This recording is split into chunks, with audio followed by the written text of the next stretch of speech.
Assalamualaikum warahmatullahi wabarakatuh. Adapun reka cipta yang kami usulkan dalam proposal ini adalah Smart Launchpad sebagai model pembelajaran pasca bencana. Untuk judul yaitu Smart Launchpad sebagai model pembelajaran pasca bencana pada Basic Education. Untuk skema, kami ambil skema B1 yaitu penyelesaian persoalan yang ada di masyarakat. Adapun tim pengusul, pertama Asep Munajat, saya sendiri, keahlian pendidikan sosial dan pembelajaran Basic Education. Kemudian yang kedua Pak Dadan Rahmat MT, keahlian teknologi informasi. Kemudian yang ketiga Bapak Indra Jultiar MTD, keahlian pembelajaran sekolah dasar. Dan yang terakhir adalah Pak Alpian Asidiki MPD, keahlian pembelajaran PAUD. Untuk mitranya sendiri adalah Badan Penanggulangan Bencana Daerah atau BPBD Kabupaten Cianjur. Adapun perumusan masalah atau masalah yang selama ini dialami oleh BPBD Kabupaten Cianjur, yaitu yang pertama rekonstruksi atau pembangunan kembali semua prasarana dan sarana itu memerlukan waktu kurang lebih 8 sampai dengan 18 bulan, sehingga ada ruang kosong yang begitu lama. Pada saat rekonstruksi dilaksanakan, pembelajaran itu dilaksanakan di tenda dengan keterbatasan sarana dan prasarana pembelajaran. Jadi sampai saat ini pembelajaran dilaksanakan, namun pelaksanaan pembelajaran itu di tenda-tenda darurat karena bangunan permanennya itu sedang dibangun kembali oleh Badan Penanggulangan Bencana Daerah. Kemudian solusi saat ini yang dilakukan oleh Badan Penanggulangan Bencana Daerah Kabupaten Cianjur yaitu pembangunan sekolah darurat. Kemudian yang kedua sudah dilaksanakan pembelajaran, namun pembelajaran belum menggunakan model pasca kebencanaan. Kemudian solusi yang ditawarkan yaitu Smart Launchpad sebagai model pembelajaran pasca bencana pada Basic Education.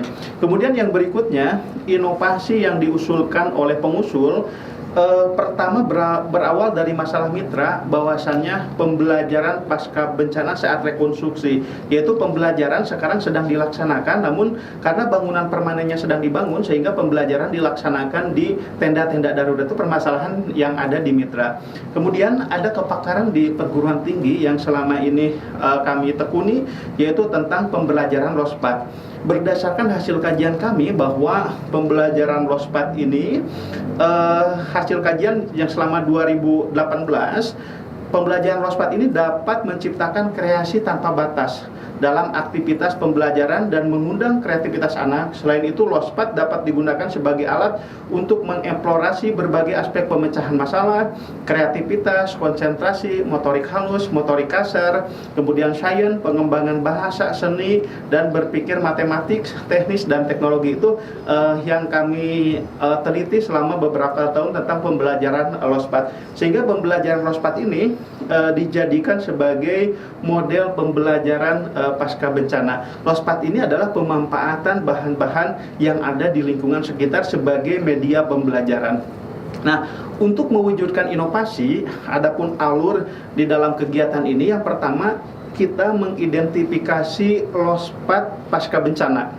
Kemudian kegiatannya kita observasi, pembelajaran pasca bencana yang sudah kita lakukan. Kemudian yang berikutnya kita akan menganalisis media Launchpad pasca bencana pada Basic Education. Jadi apa saja yang memang cocok digunakan pada Basic Education setelah pasca bencana. Kemudian indikator capaiannya itu adalah diperoleh berbagai jenis Launchpad untuk pembelajaran pasca bencana. Jadi jenis Launchpad akan kita peroleh, dan outputnya itu adalah kita memperoleh database Launchpad untuk pembelajaran pasca bencana pada Basic Education.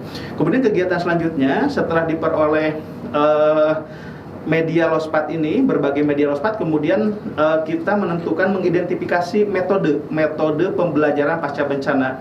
Kemudian kita analisis, kemudian kita tentukan metode pembelajaran pasca bencana setelah kita melihat database media Launchpad. Kemudian indikator capaiannya diperoleh berbagai metode pembelajaran pasca bencana. Yang outputnya itu dari berbagai metode ini akan diperoleh model pembelajaran pasca bencana. Model pembelajaran pasca bencana ini kita akan terapkan di Kabupaten Cianjur. Jadi kegiatan itu penerapan model pasca bencana di Kabupaten Cianjur. Setelah kita terapkan, nanti kita akan memperoleh data hasil penerapan, kemudian temuan kelebihan kekurangan, kemudian kita temukan juga model pembelajaran pasca bencana, kemudian kita analisis hasil penerapannya ini, dan nantinya kita akan memperoleh model pembelajaran pasca bencana pada basic education yang sudah teruji, yang bisa diterapkan juga di lokasi lainnya yang sudah mengalami sudah mengalami kebencanaan. Adapun luaran di dalam pengusulan ini, yang pertama adalah model pembelajaran pasca bencana. Jadi luaran yang pertama, kita akan menghasilkan model pembelajaran pasca bencana pada basic education yang nantinya sudah teruji. Yang model ini sudah teruji karena sudah kita terapkan di lokasi kebencanaan. Kemudian yang kedua, kita akan memperoleh database LOSPAT dan metode untuk pembelajaran pasca bencana pada basic education. Jadi nanti kita akan memperoleh berbagai jenis LOSPAT dan metode pembelajaran pasca bencana pada basic education. Basic education ini adalah sekolah dasar dan taman kanak-kanak atau pendidikan usia dini. Kemudian selanjutnya model ini, kemudian jenis LOSPAT, metode LOSPAT kita akan masukkan ke dalam aplikasi. Jadi kita akan membuat aplikasi supaya penyebaran bisa lebih luas lagi. Jadi kita akan membuat aplikasi pembelajaran pasca bencana di Play Store. Selanjutnya kita akan membuat yang keempat, buku model pembelajaran pasca bencana. Buku ini juga sama akan kami masukkan ke dalam aplikasi. Kemudian kita akan membuat video metode pembelajaran pasca bencana juga akan kita masukkan ke dalam aplikasi. Dan yang terakhir adalah luarannya itu jurnal ilmiah bereputasi.